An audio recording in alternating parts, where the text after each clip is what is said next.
In this video, we'll share with you some strategies and states that will help you to learn any subject or skill faster. First of all, do you recognize that your memory is not as good as it used to be? Honestly, if we talk about numbers, how many phone numbers did you remember growing up? All of them, because you didn't have a choice. How many phone numbers can you remember right now? Maybe one or two? Is there a number you call all the time, but if you didn't have your phone on or with you, you honestly wouldn't remember that number? Digital overload, too much information and too little time. The amount of information is doubling at a dizzying speed. But how do we learn it? How can we remember it all? Has that changed at all? No. If anything, there's been a decline. The amount of information is increasing, which creates stress and is known to decrease learning and memory abilities. How do you catch up?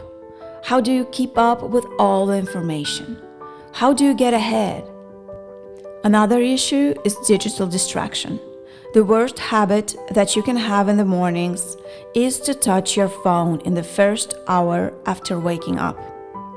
It's the worst thing you can do for your brain, the absolute worst. Are you guilty of doing this? This habit affects our brain in a negative way much more than we can think of. It teaches our brain how to be distracted. First thing in the morning, you should be focusing on you and your day and your life, not on other people's life on social media. In the morning, when you wake up, your brain cycles through different brain waves. Beta waves are the normal waking state. It's when you're doing things and actively learning. Delta is when you're asleep. Hopefully, you're not in delta right now. Theta is right above delta. That's the state of creativity. Like when you're in the shower, relaxed. That's why you get so many ideas when taking a shower. And you can't even write them down. In between theta and beta, when you're most awake, you're experiencing brainwaves called alpha.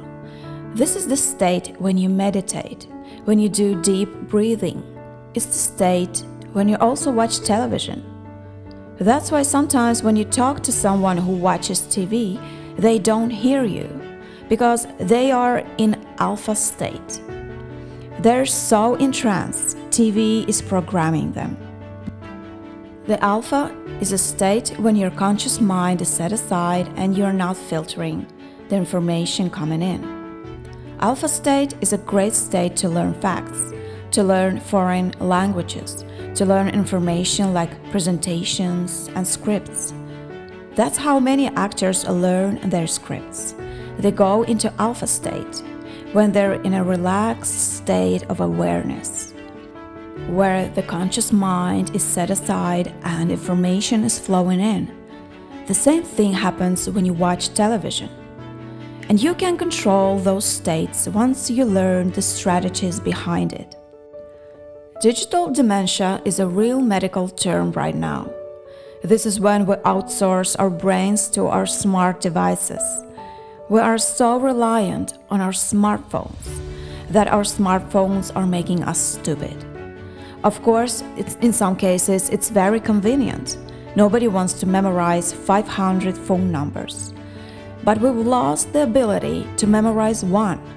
When we don't use our mental muscles, they become weak. If we rely on our phone to keep our schedules, our to-dos and simple stuff, we'll lose the ability to be able to do certain things. That's what digital dementia is.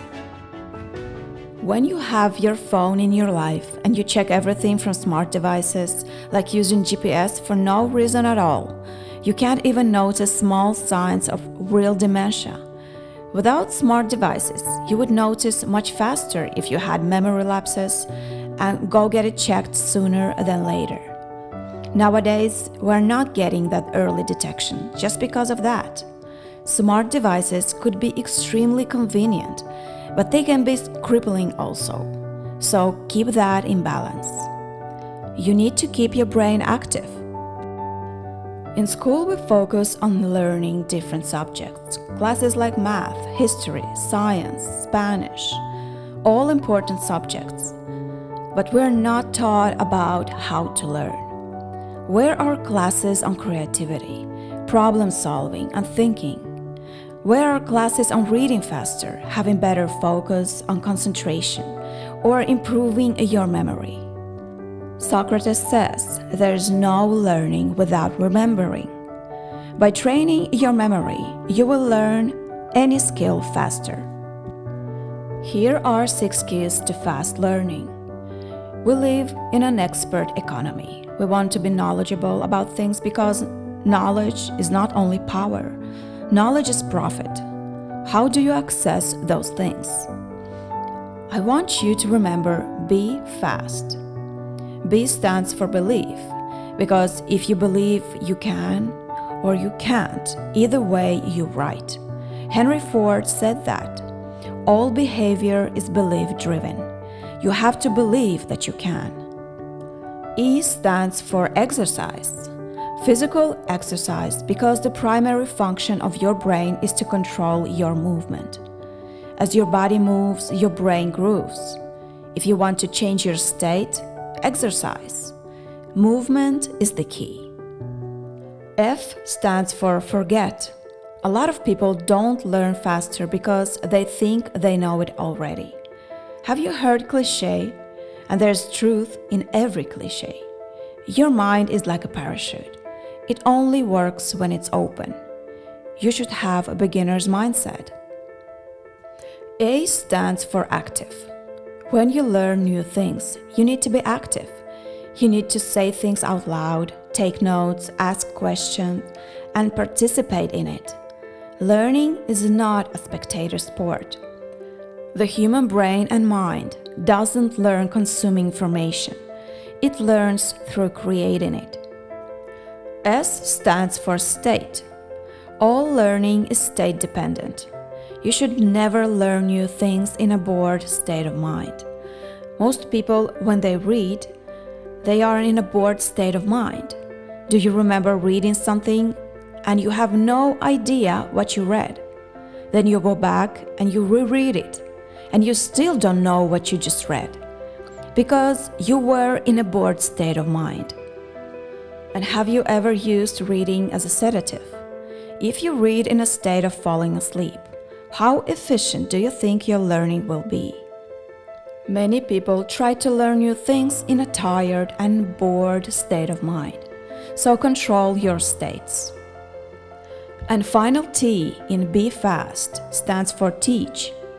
You should always learn with the intention of teaching it to somebody else. When you have to memorize something in order to teach it to somebody else, will you learn it differently? Of course. Your focus will be better.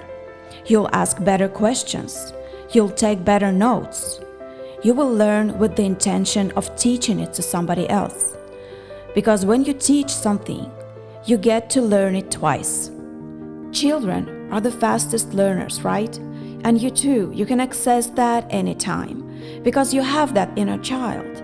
You have inner child that is a genius, that can learn fast and be in an active state of learning.